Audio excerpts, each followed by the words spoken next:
नमस्कार। के तपाईलाई थाहा छ दक्ष प्रजापतिको शरीरमा बोकाको टाउको कसरी रहन गयो अथवा शरीर चाहिँ दक्ष प्रजापतिकै छ तर टाउको चाहिँ एउटा सामान्य बोकाको छ। यो कसरी रहन गयो र यो सँगसँगै जोडेको कुरा महादेवकी पत्नी सती देवीको मृत्यु कसरी भयो आजको यो भिडियोमा हामीले बताउने छौं। यदि जान्ने मन छ भने भिडियोलाई अन्तिमसम्म हेर्नु होला र कमेन्ट बक्समा चाहिँ हर हर महादेव लेखेर कमेन्ट गर्न नबिर्सनु होला। देवताका पनि देवता महादेवको कृपाले तपाईलाई सधैँ खुसी मिल्नेछ। आउनुहोस् अब ढिला नगरिकन भिडियोको सुरुवात गरौँ। अब सती देवी र महादेव त पति पत्नी थिए, दुईजना थिए हैन। अनि सती देवी चाहिँ दक्ष प्रजापतिकी छोरी थिइन्। अब यसरी सुरु हुन्छ कथा है। एक दिन चाहिँ दक्ष प्रजापतिले बिरडीसँग भने उनले चाहिँ एउटा यज्ञ गर्ने इच्छा गरेको चाहिँ बताए। उनले धेरै लामो समय भयो मैले यज्ञ गरेको छैन, अब एउटा चाहिँ यज्ञ गर्ने इच्छा छ, त्यसर्थ चाहिँ त्यसका लागि तिमी सम्पूर्ण सामग्रीहरू तयार गर भने। र अनि उनीहरूले चाहिँ सबै सामग्रीहरू तयार गरे हैन यज्ञका लागि। अनि महादेव र सती देवी बाहेक अरु छोरी ज्वाइँ बर्मा विष्णु आदि समस्त देवता यक्ष गन्धर्व किन्नर नाग दैत्य अप्सरा सबैलाई निमन्त्रणा पठाऊ भन्ने चाहिँ स्वामीको आज्ञा पाएपछि चाहिँ बिरडीले चाहिँ सम्पूर्ण सामग्री पनि तयार पारिन् र सती देवी र महादेव बाहेक चाहिँ सबै छोरी ज्वाइँहरूलाई हैन नाग अप्सरा दैत्य किन्नर गन्धर्व ऋषि मुनि सबलाई चाहिँ के गरिन् त भन्दाखेरि निमन्त्रणा पठाइन् है। अब निमन्त्रणा पठाइसकेपछि अब सबैजना निम्तमा आए, सबैलाई चाहिँ सेवा सत्कार गरे हैन। र सुदिनमा चाहिँ यज्ञ पनि आरम्भ भयो र यो यज्ञ चाहिँ एकदमै राम्रो तरिकाले आरम्भ भयो। सबैजना आइरहेका छन्। अनि यतिकैमा चाहिँ के गरे त भन्दाखेरि नारदले चाहिँ यो यज्ञमा को आए को आएनन् भनेर यसो आसनबाट उठेर चाहिँ चारैतिर हेर्न लागे। हेर्दाखेरि चाहिँ दक्षका 33 कोटी कन्या बर्मा विष्णु हैन सकल देवता ऋषि यक्ष गन्धर्व किन्नर नाग अप्सरा सबैलाई देखे तर महादेव र सतीलाई चाहिँ देखेनन् है। कसले देखेनन् त? नारदले देखेनन्। अनि बिना महादेव देवताका पनि देवता भगवानका पनि भगवान अथवा बिना महादेव चाहिँ यो दक्ष प्रजापतिको यज्ञ कसरी पूर्ण होला? के कारण हो निम्त नपठाएको? कतै बिर्सेको पो हुन् कि अथवा अरु कारण पो छ कि भन्ने मनमा तर्क लागेर तुरुन्त त्यहाँबाट चाहिँ अन्तर्ध्यान भएर चाहिँ कैलाश पर्वततिर चाहिँ गए। अब त्यसै बेला चाहिँ उता महादेवले चाहिँ सती देवीलाई हे प्रिय आज हामी दुवैजना जुवा खेलौं आऊ भनेर चाहिँ सती देवी र के गरेका थिए त महादेव चाहिँ पासा ल्याएर चाहिँ जुवा खेलिरहेका थिए। जुवा खेल्दै जाँदाखेरि चाहिँ सबै कुरा शिवजीले थापिरहेका थिए। सब कुरा चाहिँ कसले जित्यो त भन्दाखेरि सती देवीले चाहिँ जितिन्। र अन्तिममा उनले अब के राख्ने त भन्दाखेरि चाहिँ मेरो अङ्ग राख भनेर भनिसकेपछि सती देवीले के भनिन् भन्दाखेरि यस्तो नभन्नुस् तपाईको अङ्ग त मेरै हो हैन भनेर चाहिँ सती देवीले यस्ता कुरा गरिन् र उनले चाहिँ भगवान शिवजीको मन पनि जितिन् हैन। यतिकैमा चाहिँ नारद त्यहाँ के गरे त टुप्लुक्क त्यहाँनेर चाहिँ के गरे त गइपुगे र शिवजीलाई चाहिँ दुई हात जोडेर चाहिँ दण्डवत प्रणाम गरे। र उनले चाहिँ सबै कुरा भनिसकेपछि शिवजीले के माग्न चाहन्छौ भनेपछि मलाई तपाईको आशीर्वाद छ, तपाईको कृपा छ, यही नै ठुलो कुरा हो भनेर चाहिँ सबै कुरा बताए हैन। र बताइसकेपछि उनले नारदले के भने भन्दाखेरि दक्ष प्रजापतिले चाहिँ यज्ञ गरेका छन् तिनै लोकका देवता यक्ष गन्धर्व किन्नर दैत्य नाग हैन ऋषि बर्मा विष्णु एवं दिक्पाल सबै चाहिँ यज्ञ स्थलमा आएका छन्। मैले यज्ञ स्थलमा चाहिँ प्रदक्षिणा गरेर हेर्दा चाहिँ केवल हजुरका दम्पतिले देखिन हैन अथवा महादेव र सती देवीले देखिन। यज्ञका मुख्य भोक्ता कर्ता एवं फलदाता हजुरलाई किन डाकेनन् भनी आश्चर्य लाग्यो र म त्यही कुराको बिन्ती चढाउन आएको हुँ। हे गौरी शंकर यसको अर्थ केही बुझिन भनी नारद मुनिले चाहिँ बिन्ती गरे है, बिन्ती गरे। र यो कुरा चाहिँ सती देवीले आफूलाई चाहिँ अत्यन्त अपमान गरेको ठानी चाहिँ उनले चाहिँ श्री महादेवसित चाहिँ बिन्ती बिसाइन् हैन। अब सबै कुरा त नारदले बताइसकेपछि चाहिँ सती देवीले चाहिँ आफ्नो पति महादेवसँग बिन्ती बिसाइन्। हे जगदीश्वर नारायण प्रवृत्ति 33 कोटी देवदेवता यक्ष गन्धर्व किन्नर नाग दैत्य अप्सराहरू र मेरा सबै बहिनीहरूलाई डाक्दा हामी दुईजनालाई चाहिँ मात्र किन डाकेनन् भन्दै विस्मयका साथ आँसु बगाएर चाहिँ रुन थालिन् सतीदेवी है। किनकि अब माइती भनेको त सबैभन्दा ठुलो कुरो हो नि त। माइतीलाई चाहिँ सबै बहिनीलाई डाक्दाखेरि, सबै ज्वाइँ चेला, सबै आफन्तीलाई डाक्दाखेरि चाहिँ तपाईँलाई मात्र नडाक्दाखेरि कस्तो हुन्छ त माइतीबाट होइन।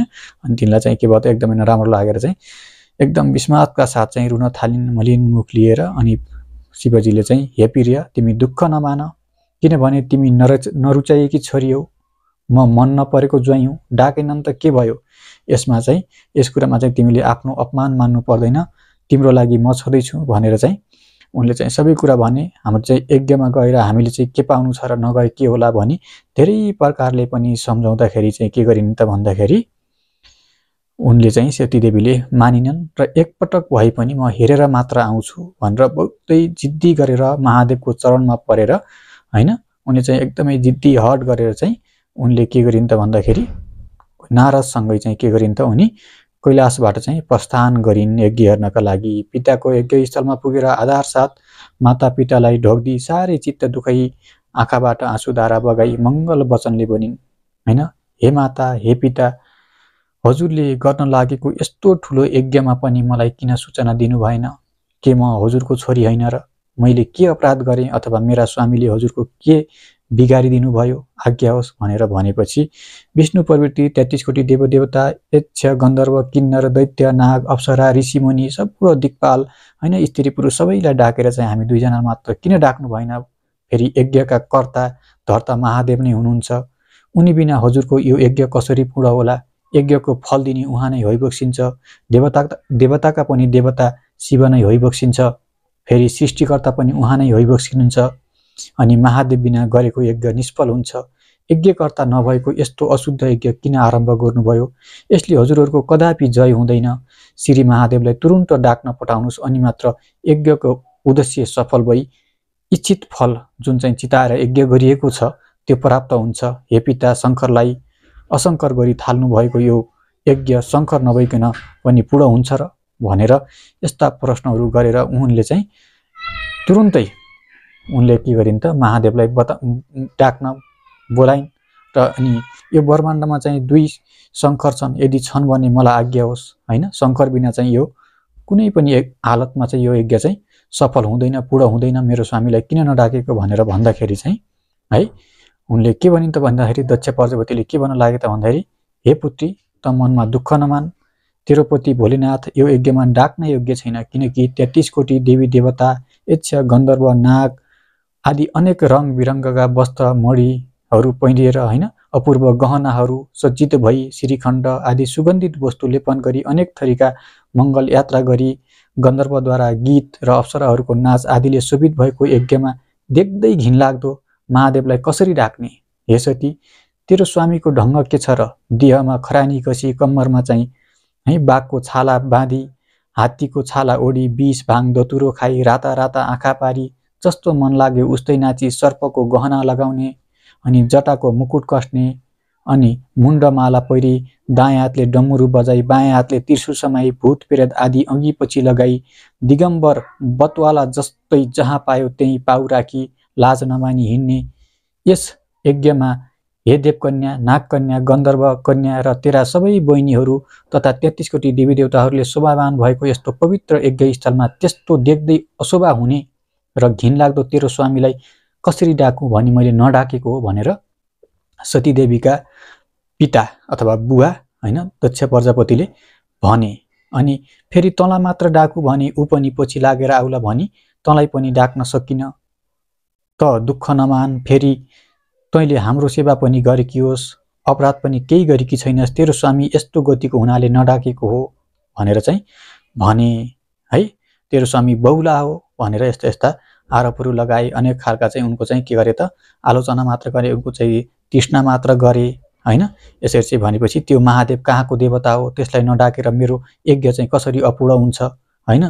तेरो स्वामी महादेवलाई त कसै गरे पनि डाक्दिन, त्यसैले मेरो यज्ञमा के वरदान देला त्यस्ताले हैन? 33 कोटी देवी देवता ब्रह्मा विष्णु स्वयं यहाँ उपस्थित छन्, त्यस्ताले चाहिँ के वरदान दिन्छ भनेर भनिसकेपछि उनलाई चाहिँ के भयो त भन्दाखेरि यो दक्ष प्रजापतिको यो कुरा सुनिसकेपछि हैन उनले चाहिँ सहन सकिनन्। सतीदेवीले चाहिँ आफ्नो पतिको हैन महादेवमा चाहिँ यस्तो क्षुद्र वचन बोलेको आफ्नो पतिप्रति क्षुद्र वचन बोलेको सुन्न सकिनन् एकदमै राता राता आँखा पारी क्रोधले चाहिँ नाग जस्तो लामो लामो सास फेरि सुस्केर हाल्दै दाराकिटी जुरुक्क उठेर चाहिँ भूमिमा लात्तीले हानी स्वामीको निन्दा गरेको सम्झी चित्तले सहनै नसकेर छातीमा मुड्कीले हानी शिव शिव भन्दै स्वामीको नाम उच्चारण गरी हैन यज्ञ कुण्डमा जुन चाहिँ अग्नि होम आगो बलिरहेको हुन्छ त्यहाँ हाम फाली चाहिँ सतीदेवीले के गरिन् त भन्दाखेरि आफ्नो प्राण त्यागिन् र स्वर्गमा चाहिँ बास लिन पुगिन् है। सतीदेवीले चाहिँ यसरी चाहिँ हिमालय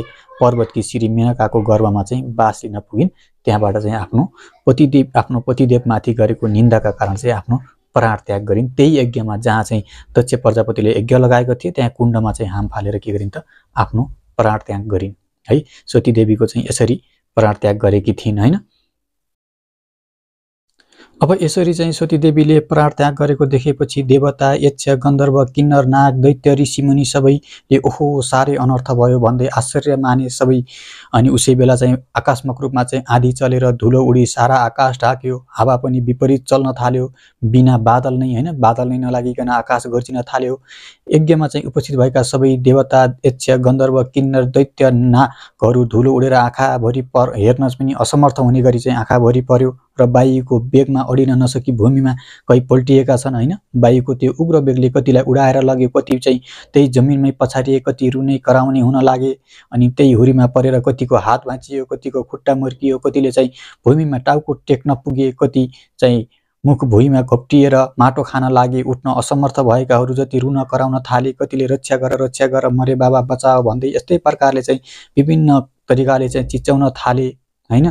केही बेरमा चाहिँ हुरीको वेग कम भयो र दक्ष प्रजापतिले चाहिँ चिन्ता गरिरहेका सबै छोरी ज्वाइँलाई डराउनु पर्दैन भनी सान्त्वना दिइसकेपछि चित्त व्याकुल गरी अब कसो गरौँ भन्दै बृहस्पति कहाँ गएर बिन्ती गरे, हे गुरु अनर्थ भयो, अब कसो गर्ने, असम्भव कुरा प्रत्यक्ष भयो भन्दै भयभीत स्वरमा चाहिँ कराउन लागे। त्यसै बेला चाहिँ नारदजीले सतीदेवीले चाहिँ अग्निकुण्डमा हाम फाली प्राण त्यागेको देखेर हावाभन्दा पनि वेगले कैलाशमा पुगी उनले चाहिँ भगवान महादेवलाई अथवा शिवजीलाई चाहिँ सबै कुराहरू चाहिँ त्यहाँ के गरे त बताए हैन। यस्तो यस्तो भयो, तपाईकी श्रीमती अथवा सतीदेवीले चाहिँ हाम फालेर प्राण त्याग्नु भयो भनेर चाहिँ सबै कुरा उनले कसलाई बताए त भन्दाखेरि महादेवलाई बताए। र महादेव माथि बोलेको त्यो कुराहरू जुन चाहिँ क्षुद्र वचनहरू बोलेका थिए दक्ष प्रजापतिले हैन, त्यो महादेव कहाँको देवता हो, त्यो त बौला हो, त्यसलाई नडाकेर मेरो के हुन सक्छ।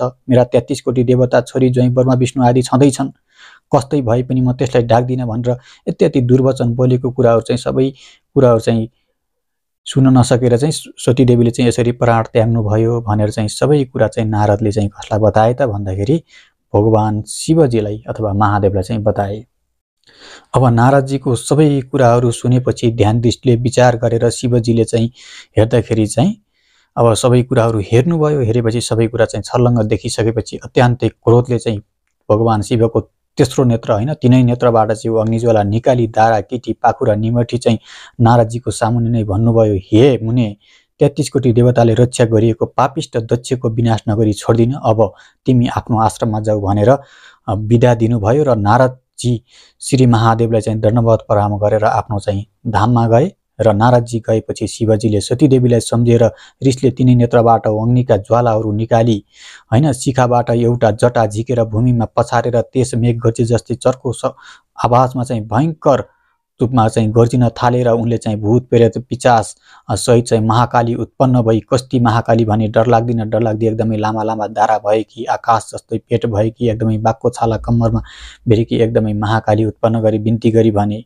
अनि महादेवले अघि चाहिँ अर्को जग्गा झिकेर चाहिँ फेरि भुइँमा पछारी यस्तै अनेक तरिकाले चाहिँ भगवान महादेवले चाहिँ अनेक आराधनाहरू गर्न थाले हैन। यस्तै गर्दै जाँदाखेरि चाहिँ जमिन चाहिँ थरथर काम्न थाल्यो। अब सबै कुराहरू देखेपछि उनी के गरे त भन्दाखेरि जति पनि चाहिँ ती किन्नरहरू नागहरू भूत प्रेतहरू हैन, महाकालीहरू योगिनीहरू भिरिङ्कीहरू जति पनि भगवान शिवजी अथवा महादेवले चाहिँ उत्पन्न गराउनु भयो तिनी सबैलाई चाहिँ दक्ष प्रजापतिको यज्ञमा पठाउनु भयो। र त्यहाँ सबैसँग तहस नहस भयो, पछार्ने पल्टिने यताउति सब भयो। र त्यति गर्दा गर्दै के गरे त भन्दाखेरि दक्ष प्रजापतिको शिर काटेर चाहिँ जुन अग्निकुण्ड थियो त्यही अग्निकुण्डमा चाहिँ होमिदिए र यस्तो प्रकारले चाहिँ दुष्ट संहार गरेको देखि नन्दी, भिरिङ्गी, 64 योगिनी, सम्पूर्ण भूत पेचेस आदि प्रसन्न भई शिव निन्दक दक्ष प्रजापतिको नाश गर्यौ धन्य वीरभद्र भनी तिमी समान वीर यस संसारमा पनि दुर्लभ छ भनी स्तुति गरे। र अब दक्ष प्रजापतिको टाउको काटेर चाहिँ कुण्डमा हमिसक्यो र दक्ष प्रजापतिकी हैन स्त्री वीरणीले चाहिँ आफ्नो पतिको शिर यज्ञकुण्डमा हमिएको देखेपछि अत्यन्तै अधैर्य भई ठूलो हावा चल्दा केराको थाम ढले चाहिँ पृथ्वीमा ढली मूर्छा परिन्। केही बेरमा चाहिँ होस आयो र होस आइसकेपछि उनले के गरिन् त भन्दाखेरि शोकका साथ, हे नाथ, मलाई यस अवस्थामा अनाथ नतुल्याइदिनुहोस् हैन, हे जगदीश्वर, महादेवलाई यज्ञमा नडाक्दाखेरि यस्तो भयो, हे मूढ, व्यर्थको अभिमान मनमा लिएर शिवको निन्दा गर्दाखेरि मृत्यु प्राप्त भयो, मेरो यो गति भयो भनी अनेक प्रकारका शोक गर्न थालिन्। कसले त? दक्ष प्रजापतिकी श्रीमतीले हैन। त्यसपछि अनेक प्रकारका चाहिँ बिलौनाहरू गर्न थालिन्, अनेक प्रकारका चाहिँ शोकहरू गर्न थालिन्। यही शोक गर्दा गर्दै उनले के गरिन् त भन्दाखेरि उनले चाहिँ भगवान महादेवसँग बिन्ती गर्न थालिन्, यस्तो मूढको नाश गरी हजुरको के कीर्ति होला हैन, मलाई विधुवा नतुल्याइदिनुहोस्, स्वामी वरदान दिनुहोस्, हे वीर, आफ्नो सृष्टि आफैले संहार गर्नु अनुचित हो, सृष्टि स्थिति संहार गर्ने महारुद्र पनि तिमी, महादेव पनि तिमी, आदि मध्य अन्त्य नभएका ब्रह्मा विष्णु शिव जे भने पनि तिमी हौ।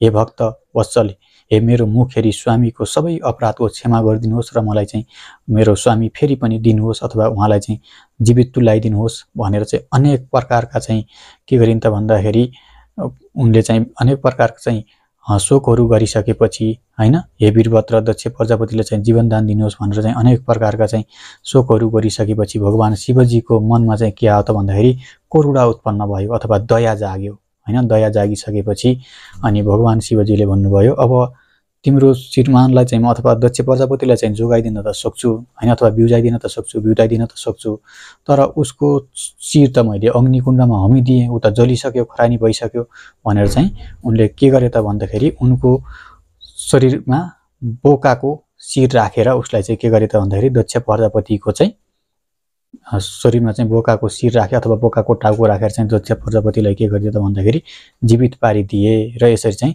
दक्ष प्रजापतिको शरीरमा चाहिँ पशुकै टाउको भए पनि हुन्छ जोडिदिनुहोस् भनेर चाहिँ वीरणीले हुन्छ भनिसकेपछि यसरी चाहिँ दक्ष प्रजापतिको शरीरमा चाहिँ के भयो त भन्दाखेरि बोकाको टाउको चाहिँ रहन गयो। अब यसलाई तपाईँले अब अलिकति विस्तृतमा पढ्ने भन्छ, निकै लामो छ यो चाहिँ श्री स्वस्थानी व्रत कथाको 2-3 अध्यायसम्मै छ हैन। तपाईले चाहिँ 6औं अध्यायबाट पढ्नुभयो भने चाहिँ यो कुरा चाहिँ पढ्न सक्नुहुन्छ।